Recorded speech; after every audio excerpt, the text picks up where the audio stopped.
자녀에게 화풀이하는 하나님? 여러분, 이 질문은 우리가 하나님을 어떻게 이해하고 있는지를 깊이 생각하게 만듭니다. 오늘의 성경 큐티 묵상에서는 호세아 11장 1절부터 11절까지의 말씀을 통해 최고의 부모가 되는 법에 대해 이야기해 보겠습니다. 하나님과 사람은 다릅니다. 사람은 감정대로 행동하지만 하나님은 공의와 정의 그리고 신실함으로 움직이십니다. 하나님은 인간을 사랑하십니다.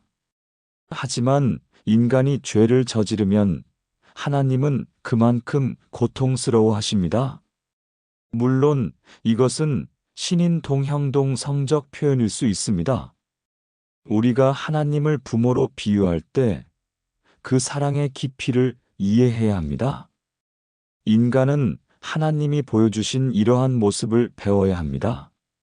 그러므로 우리가 부모가 될 때 하나님처럼 사랑하고 인내하며 때로는 고통을 느끼는 것이 얼마나 중요한지를 깨달아야 합니다. 그렇다면 우리는 어떻게 하나님과 같은 사랑을 실천할 수 있을까요? 다음 이야기에서는 이 질문에 대한 깊은 통찰을 찾아보겠습니다.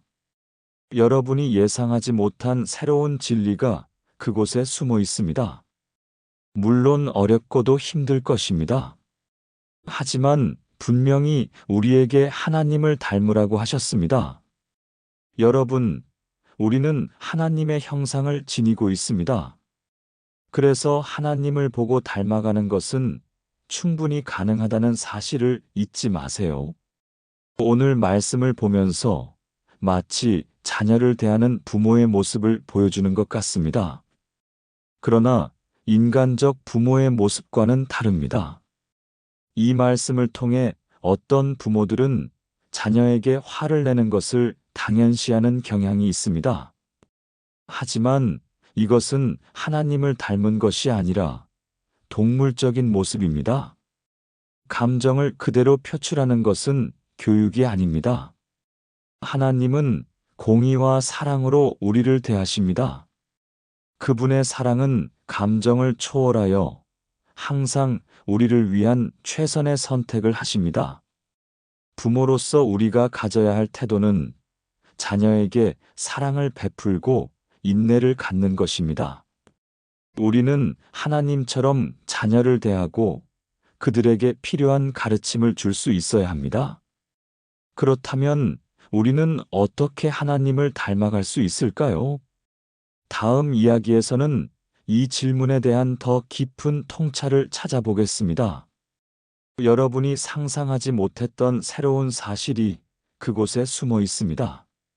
하나님께서 이스라엘 백성들에게 벌을 내리시는 것은 화 때문이 아닙니다. 여러분, 이는 하나님이 그들을 사랑하시기 때문입니다.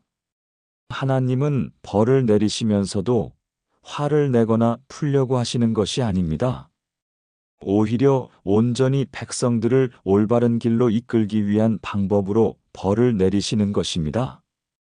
하지만 인간적인 부모들은 이 깊은 의미까지 생각하지 못하는 경우가 많습니다. 왜냐하면 그들은 자녀를 자기 감정대로 표출하면서 대하기 때문입니다. 그러니 감정은 때때로 우리를 흐트러뜨리고 올바른 판단을 방해할 수 있습니다. 인간의 감정은 생존에 도움이 되는 도구이지만 본질은 하나님 말씀에 의한 거룩함과 경이로움입니다. 감정은 흙의 속성으로 육신적인 속성이기에 동물들도 가지고 있습니다. 그래서 감정적인 사람은 동물적인 느낌과 유사하게 느껴질 수 있습니다. 우리가 부모가 된다면 하나님처럼 사랑하고 인내하는 법을 배워야 합니다. 그러므로 감정을 통제하고 자녀를 올바른 방향으로 이끌 수 있는 지혜가 필요합니다. 우리는 어떻게 하면 하나님처럼 사랑을 실천할 수 있을까요? 다음 이야기에서는 이 질문에 대한 더 깊은 통찰을 찾아보겠습니다. 여러분이 미처 생각하지 못했던 중요한 진리가 그곳에 숨겨져 있습니다.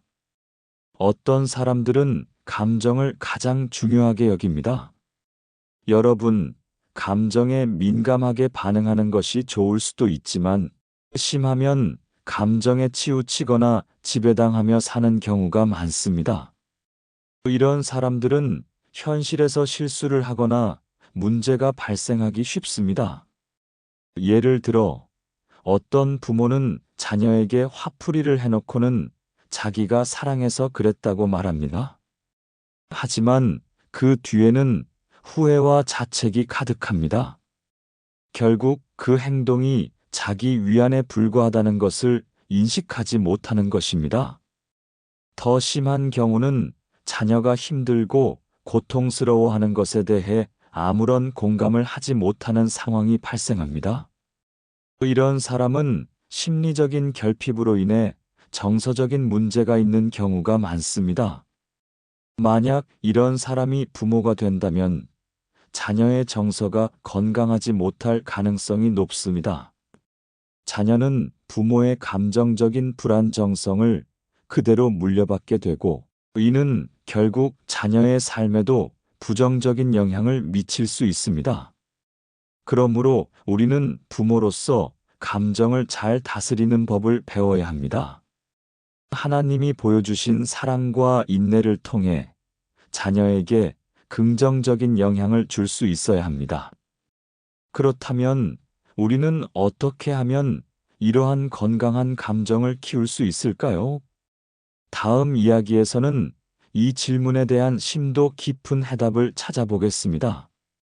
여러분이 미처 상상하지 못했던 중요한 통찰이 그곳에 숨겨져 있습니다.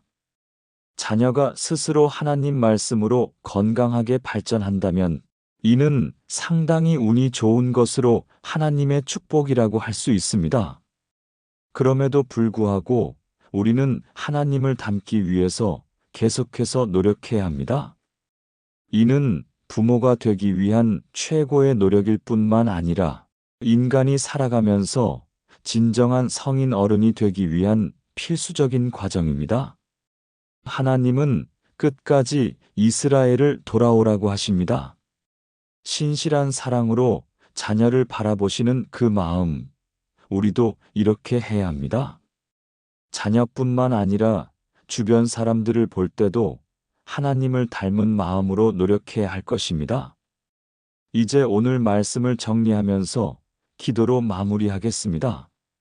사랑과 은혜가 많으신 하나님을 찬양합니다. 오늘도 귀한 말씀으로 채워주심에 감사합니다. 저 또한 감정적인 언행이 나왔음을 고백합니다. 주변 사람들을 보면서 때로는 무지한 모습을 답답해 했었습니다. 이런 저를 불쌍히 여기사 제게도 하나님의 마음으로 사람을 바라보게 하소서.